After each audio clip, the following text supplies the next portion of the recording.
जब राम को दूध पिलाने वाली कैकई के भीतर में संभावना बची रह गई थी कि मंथरा की बातों में आकर सब बर्बाद कर दी, जिसके स्तन का पान साक्षात परमात्मा राम ने किया हो, उसकी बुद्धि भी विकृत हो सकती है किसी मंथरा के साथ में, तो हम और तुम किस खेत के गाजर हैं बताओ।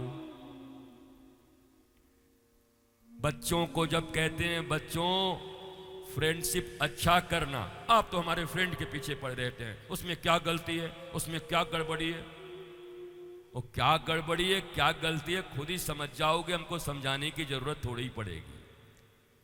विपत्ति जब माथे पर आएगी, विपदा जब आएगी, दुख आएगा, तो खुद ही समझ जाओगे कि संगति का कितना बड़ा असर होता है। इसलिए कुसंग को कभी भी जीवन में मत अपनाओ। सत्संग न भी करो तो चलेगा, पर ध्यान रखो कुसंग मत करो। मत करो सत्संग, मत सुनो कथा, मत आओ पंडालों में, लेकिन एक बात का पालन तो जीवन में कर लो, मुझे कुसंग नहीं करना है, मुझे दुर्जनों के संग नहीं रहना है। दुर्जन कौन है, कुसंग क्या है?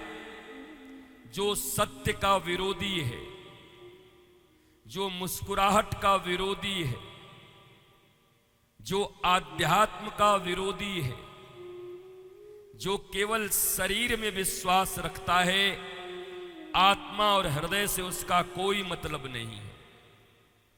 असुसु रमन्ते इति असुरा, असुर की परिभाषा दी गई है, जो केवल अपने शरीर में ही रमा रहता है उसको असुर कहते हैं, और जो इस शरीर को धारण करने वाले आत्मा की भी पढ़ाई को पढ़ लेता है उसको देवता से ऊपर भी मानव और भक्त कहते हैं।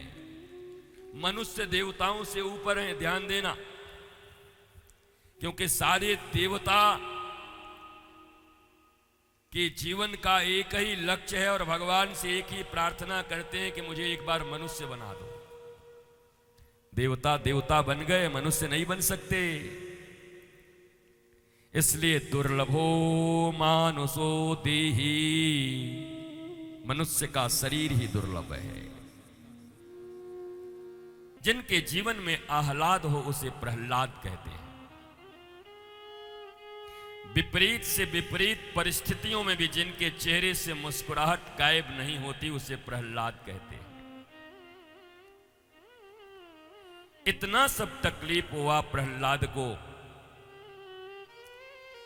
एक दिन पिता ने गोद में उठाकर पूछा कि तू इतना पढ़ लिख गया, कुछ मेरे लायक भी बात बताएगा क्या? तो प्रहलाद ने कहा कि पिताजी मैं बड़े चक्कर में पड़ गया। शास्त्र कहता है कि और रसिकों को कभी भगवान की कथा सुनानी नहीं चाहिए।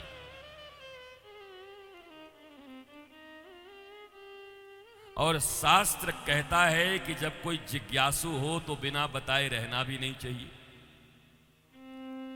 महाराज मुझे पता है तुम एक नंबर के और रसिक आदमी हो, लेकिन मजबूरी यह है कि तुम पूछ रहे हो तो बताना भी जरूरी है। हे पिताजी, इस दुनिया में गृहस्थ धर्म का पालन करना श्रेष्ठ धर्म होता है। इस दुनिया की उत्पत्ति गृहस्थी से ही होती है, लेकिन गृहस्थी और गृहांध कूपम में बड़ा अंतर है। ध्यान दो, तथा कथित गृहस्थ लोग ध्यान दो। गृहस्थी के नाम पर गृह के अंधे कुएं में गिरे हुए लोगों जरा ध्यान देना प्रहलाद के इस उपाख्यान पर। गृहस्थ एक पवित्र आश्रम है और गृहांध कूपम कुएं में गिरे हुए किसी कूप मंडूक की पूरी जीवनी। दुर्भाग्य से गृहस्थी के नाम पर गृहांध कूपम में डूबे हुए भारत के लोगों, ये बात तुम्हारे लिए ही है।